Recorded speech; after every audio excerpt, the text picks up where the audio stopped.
Right, so emergency stop. Let's talk about it now because we've only got a limited amount of driving before we then look to put it into practice.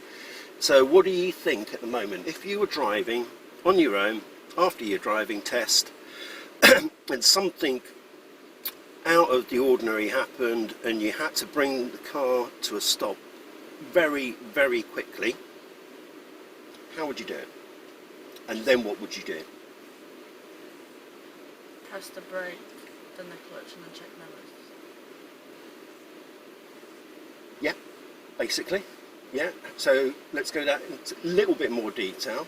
Like, press the brake really quickly. And Then stick with the brake pedal for a second. So really quick, yeah. But I could go. Is that going to stop me? keep it like down, keep pressing it, and then press the clutch. Yeah, so really hard and fast on the brake pedal. I mean, literally, I'll just demonstrate it here briefly with my brake pedal. But I'm not exaggerating. This time, I'm not exaggerating to make a point. Okay, so yeah, literally, I'll pretend I'm in the driving seat as I have done previously. If I had to stop, it would be that. Okay. Yeah, I'm really going to stamp down as hard as I possibly can, so that I can, the force of that is going to push me back into the seat. Not that that's a safety thing. It's just what happens when you press down really hard with your foot pedal. Yeah, so that isn't going to do it. No. Yeah. That isn't going to do it. Even though it's fast, that's not going to do it. It's got to be that. So, right, absolutely get the brake pedal down first, and then you said press the clutch pedal down. If you can remember, and you don't get momentarily confused with what you're doing, then yeah, great, get the clutch pedal down. Would it make a difference though to the actual emergency that is directly in front of you as to whether you stalled or not? No. No, it wouldn't. Because whatever's happening in front of you, small child running out, car in front has broken very rapidly, all you need to worry about primarily at that stage is I need to stop, and I need to stop as quickly as I possibly can. If you manage to get the clutch down and that keeps the engine ticking over, then great. If it doesn't matter a jot, because you can always then press the clutch down, get yourself sorted with your gears, get the engine restarted if you need to, and then when it's safe you can move off. So just have a practice of that now. You're not in gear, nothing's going to happen, so just practice. Is your seating position a little bit too far forward? Just get your left foot down on the clutch as far as it will go.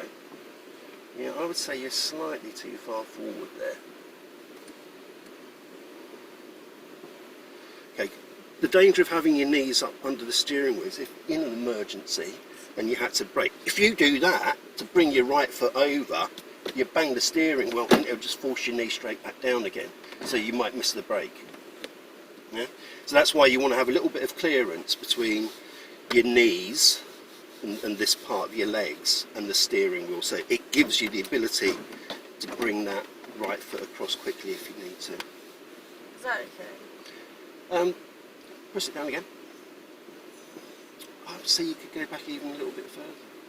The other thing you could do is just raise the steering wheel up slightly. How does that feel?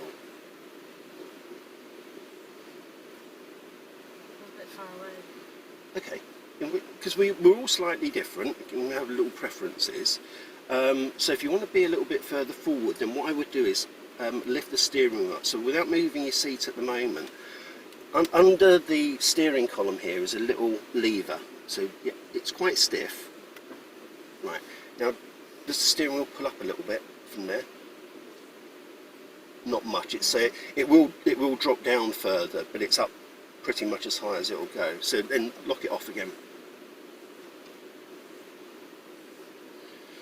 We'll have a practice when we do the emergency stop. If you bang your knee on the wheel, then that's going to give us the answer. You need to be back a little bit further. Okay. So just have a practice now whilst we're stationary. I'll say stop, and then you get your right foot, have it resting on the gas pedal as if you were driving, Yeah. and then get your right foot across the brake as hard and as fast as you can. Yeah. Okay? Stop. Good. Yeah, you're in no danger of knocking the wheel there, so your seating position should be fine. Just practice it again, even harder this time. Try to look out the windscreen, because hopefully, as you're driving along, you're not going to be looking down at your feet.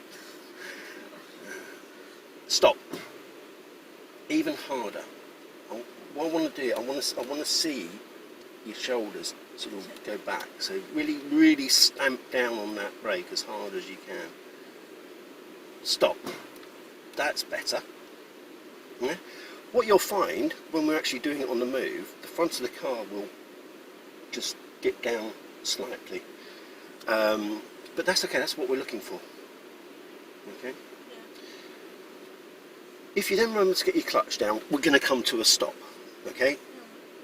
Then what do you think you need to do once that emergency situation has sort of sorted itself out? You know, that small child has realised and they've run back onto the pavement, or the car that's stops really quick, you know, they sort of got themselves sorted out and they're moving off. What do you think you should do then next in order to pull away safely? Check mirrors. And where else? Like the bits you can't see, like over your shoulder. Yeah, and why do you think? To make sure you haven't caused like danger to anyone else. Well, when you brake, I mean, you're right, to a point. You know, when you brake, you're not really worried too much about it. That's why you don't check your mirrors before you hit the brake. Because if you check your mirrors, then you're going to delay your braking reaction even by a split second, and that could be the difference between hitting somebody and not hitting somebody. Okay, so you don't have time to think about your surroundings in an emergency situation. So you just hit that brake as hard as you can. But yes, you then need to make sure that it's going to be safe. So you're right, you do need to check your mirrors, but bear in mind, unlike when you're at the side of the road, where you're quite close to the curb, nothing's going to be able to get down on the inside of you. But when you do an emergency stop, you're in a driving position, not a park position.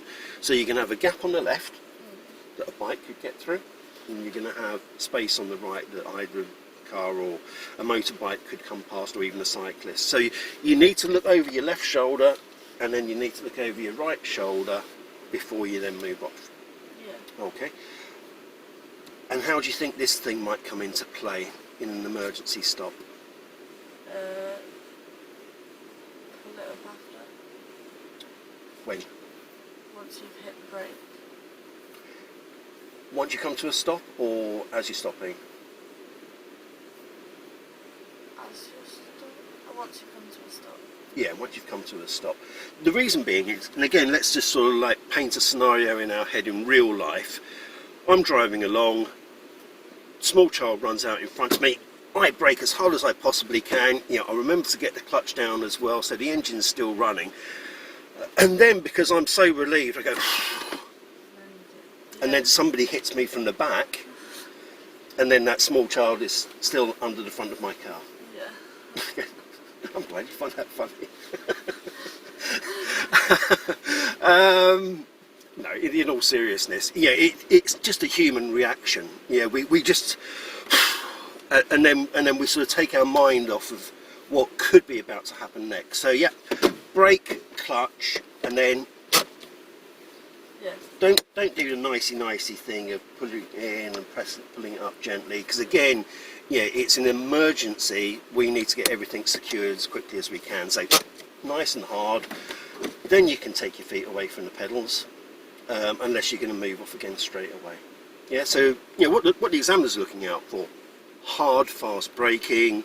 Secure the car immediately when you've come to a stop.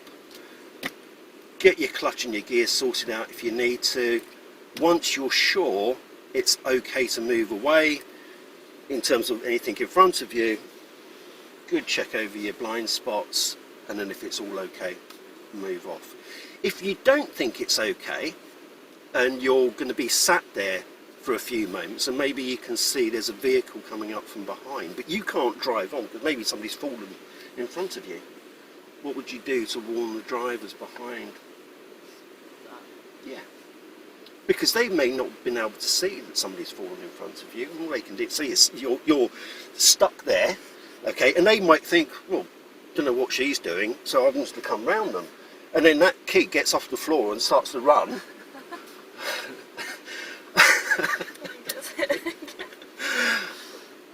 I know it's a little bit comical, but you can see how these things could happen, and you're thinking, oh my God, you know, I've just saved that child's life, and now another driver's hit them.